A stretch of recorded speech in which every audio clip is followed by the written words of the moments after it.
The Buzz from Elrod with Mr. Hornby, and today I brought a guest. Hey everybody, I'm Mrs. Grit, the school counselor. Yeah. So today we're going to talk about, really it's all year long we do character trait themes, and this month, December, we are talking about kindness. Now, one thing I know about kindness, I've done this job for a long time, and a lot of things don't really surprise me with behaviors. I know it surprises you when I make a call, but I talked about that in an earlier email, that it really shouldn't, because kids can do all kinds of things out of character too. But the thing that I want to talk about kindness is that this really isn't within our human nature to just generally be kind.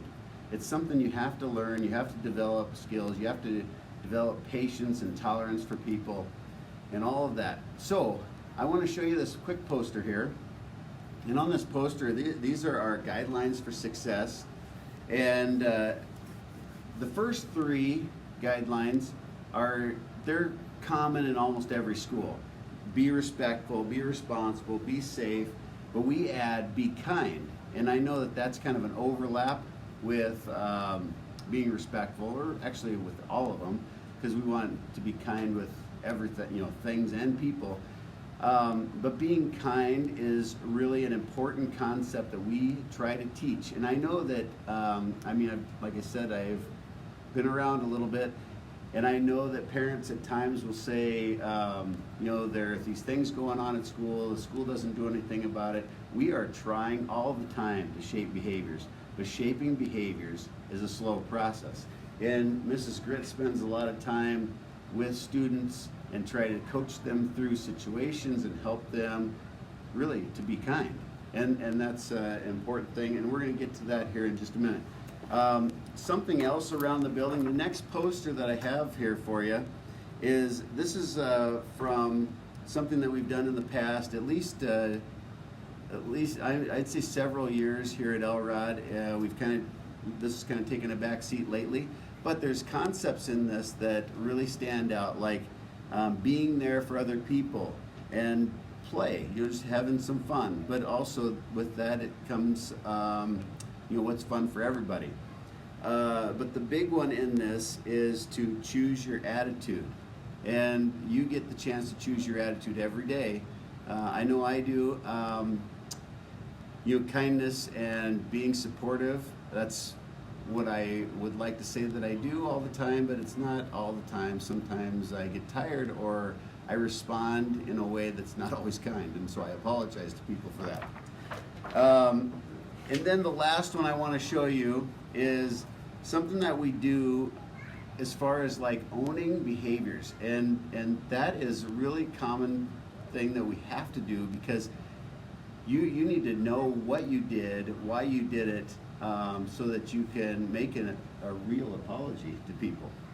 And the other side to that, though, is teaching other students how to respond and not take it so personally, and to be able to kind of have, for lack of a better way of saying it, that forgiveness kind of a piece to it, and to be able to move on, because both sides will grow with that. Those who own what they do and apologize, and those who can forgive and forget, really, and move on. Okay, so we want to really emphasize those kinds of concepts. There's many, many things that we do.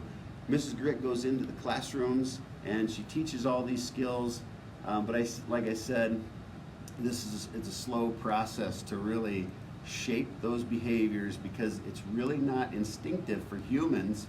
I'm talking about all humans, all people, to be just generally kind. And so Mrs. Grit's going to talk about something else that we're going to do through the month of December here. So the big thing that, like Mr. Hornby said, we try to shape behaviors with our character traits of the month. And a lot of what some of my lessons with our kiddos focus on is also shaping reactions. And so not just the initial behaviors, but how we react, like Mr. Hornby said, how we handle problems, what we do when we flip our lid, which you should definitely ask your kids about at home. They should all know, what it means to flip your lid, because we all do it. Adults have lids, kids have lids. And so how can we make helpful choices rather than harmful choices, helpful solutions rather than harmful reactions? And kindness is kind of that fundamental piece in all of it. How can we be, we call it a bucket filler, not a bucket spiller. So we talk about how to fill each other's buckets when we have a full bucket. And we say basically the droplets that go in our bucket are kindness. So when people have kind words or actions, they help to fill our bucket. When we have a full bucket, we're in the green zone, which means we're ready to learn, we're focused. And when we're at school, that's the most important part. That's where we want everyone to be. And so although it's okay to leave the green zone and be maybe in the blue zone or the yellow zone, we want to be able to think, how can I get back to green?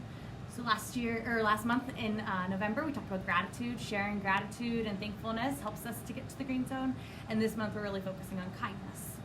And so in order to practice filling buckets, and a lot of times, I can go into the class and tell kids what kindness is and show and say, here's a list of things that you can do.